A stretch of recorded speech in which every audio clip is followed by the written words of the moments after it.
8 pintunya.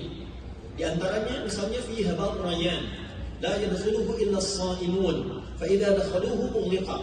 Ada di antaranya pintu Ar-Rayyan yang dimasuki oleh orang ahli puasa. Ada surga Firdaus, ada surga Adn. Nanti caranya kata Al-Quran, turunkan dulu surga mana yang ingin kita dapatkan. Nanti ada surga paling standar, tapi sestandar-standarnya surga. Ada surga paling standar, sestandar-standarnya surga. Bisa surga standar itu begini. Quran surah kedua Al-Baqarah ayat 25. وَبَشِّرِ الَّذِينَ آمَنُوا وَعَمِلُوا الصَّالِحَاتِ أَنَّ لَهُمْ جَنَّاتٍ تَجْرِي مِنْ تَحْتِهَا الْأَنْهَارُ كُلَّمَا رُزِقُوا مِنْهَا مِنْ ثَمَرَةٍ رِزْقًا قَالُوا هَذَا الَّذِي رُزِقْنَا مِنْ قَبْلُ وَأُتُوا بِهِ مُتَشَابِهًا. Surga standar itu nggak disebutkan apa namanya, bagaimana ciri spesialnya. Hanya disebutkan ketika Anda masuk ke situ, kenikmatannya kata Nabi, "Ma la 'ainun ra'at wa la udhunun sami'at wa la khatara 'ala qalbi bashar." Enggak pernah terlihat, dilambungkan seperti apapun enggak akan sama, tapi pengen apapun langsung dapat. Ibu tadi misalnya ketinggalan nasi goreng, pengen balik, tiba-tiba habis muktamar enggak dapat, meninggal. Begitu masuk surga yang paling standar pun, ingat itu langsung cing ada di hadapan. Persis seperti yang diinginkan. Kadang semua sama, ada tafsir lain, semua sama warnanya tapi rasanya beda-beda. Nah, biasanya idealnya misalnya ingin masuk surga Firdaus.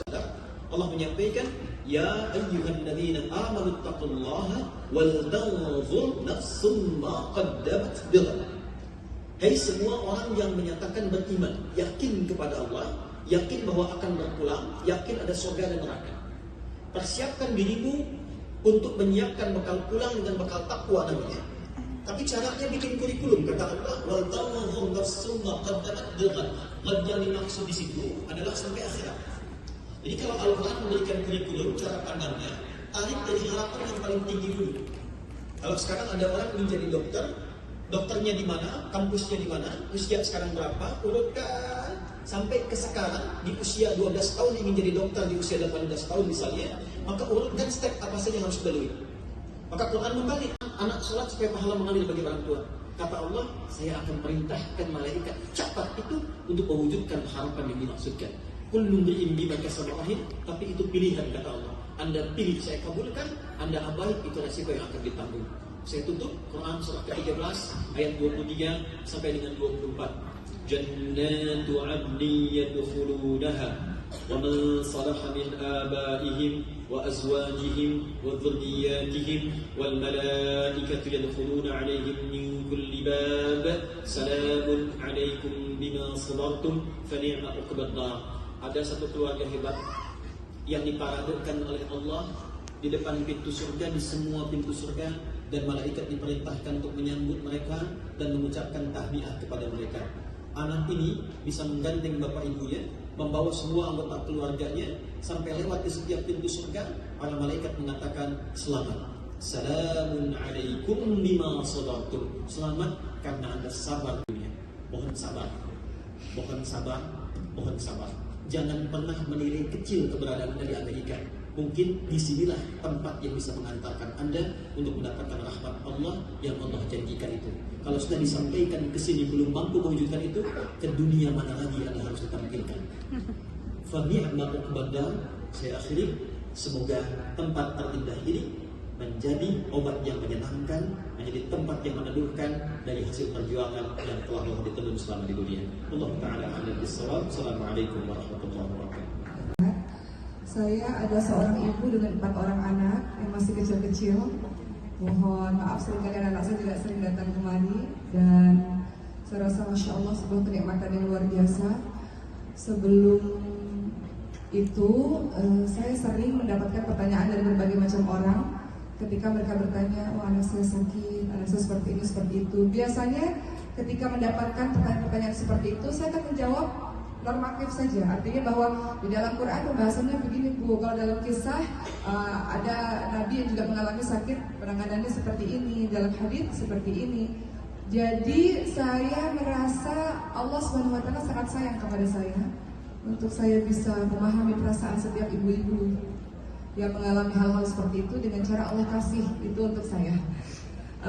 Tadi Ibu sempat bertanya kepada Bu Dede, apakah ada konsultasi dari orang lain yang pada akhirnya sangat berkesan kepada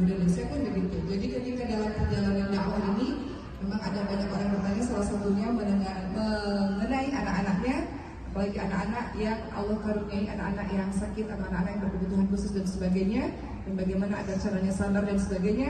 Saya jawab apa-apa yang ada dalam Quran, apa-apa dalam hadis, apa-apa yang dalam kisah. Namun ketika Allah Subhanahu wa taala menginginkan saya lebih mendalami hal itu, akhirnya saya bersyukur kepada Allah dengan seperti itu. Artinya Allah ingin membuat saya merasakan hal itu agar bisa menyampaikan lebih baik kepada ibu-ibu di luar sana. Ibu sekalian, seperti yang ibu tahu, alhamdulillah saya bersyukur kepada Allah atas semua keadaan. Saya memiliki anak yang keempat, saat ini umurnya 2 tahun, dan Allah anugerahi dengan kelainan langka 1/30.000, di mana di antara 30.000 anak ada 1 anak mengalami hal tersebut. Nama kelainan genetiknya adalah sindrom Prader-Willi, yang singkatnya rumah sakit sampai hari ini menjadi rumah kedua bagi kami. Saya bersyukur kepada Allah dikarenakan saya menjadi orang yang memahami keadaan ibu-ibu yang harus bersabar, yang harus kuat, yang harus tetap terus semangat untuk memberikan pengobatan untuk anak-anaknya. Saya juga tidak menyangka di antara miliar manusia Allah memilih saya untuk menjalani hal ini. Dan yang ingin saya ucapkan terima kasih kepada Allah, dengan Allah memberikan anak yang sangat hebat untuk saya ini, membuat saya akhirnya jadi bisa merasakan sendiri apa yang selama ini ditanyakan oleh para ibu-ibu di luar sana yang memiliki anak-anak yang juga hebat.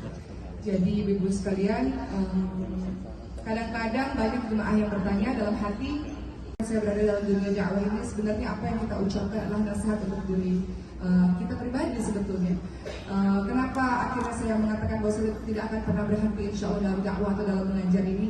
Karena sesungguhnya dalam setiap kali kata-kata yang dikeluarkan mengingatkan pada diri sendiri. Setiap kali kata-kata yang diucapkan, ayat-ayat yang dikeluarkan sebenarnya adalah untuk menjadi penasehat bagi diri sendiri. Maka ibu-ibu sekalian, dalam perjuangan dalam mendidik anak-anak, tentu saja setiap kita punya tantangannya masing-masing. Tentunya setiap kita punya caranya masing-masing. Allah berikan ujian masing-masing dalam setiap keluarga yang berbeda-beda. Jadi untuk ibu-ibu semua yang ada di sini, yang Allah anugerahi, ada orang-orang yang sakit di antara kita, ibunya kah seperti ibu saya, atau anaknya kah, atau siapapun itu, mudah-mudahan Masya Allah ada banyak kisah-kisah luar biasa di dalam Al-Quran yang bisa kita ambil inspirasinya, khususnya kisah Nabi Ayub alaihissalam, yang lagi-lagi kita diminta untuk bersabar. Maka saya rasa itu ilmu yang berharga untuk saya, bahwa Allah memberikan pengalaman langsung bagi saya merasakannya, sehingga saya bisa menyampaikan dengan lebih berempati, simpati. Jadi singkatnya, kadang-kadang dalam dakwah ini ujian-ujian datang yang tanpa kita sangka-sangka. Terkadang apa yang kita nasihati itu yang diujikan oleh Allah Subhanahu wa taala terhadap kita. Kadang-kadang kita bilang orang untuk sabar, kadang-kadang Allah juga kasih ujian kepada kita untuk kita bersabar menghadapi itu. Jadi itulah indahnya dalam perjalanan dakwah ini, bahwa banyak hal yang kita ucapkan kepada orang lain, Allah uji dulu kepada kita untuk merasakan itu, supaya bisa menyampaikannya dari hati sampai ke hati setiap orang. Kalau kita merasakan, insya Allah. Masya Allah, alhamdulillah.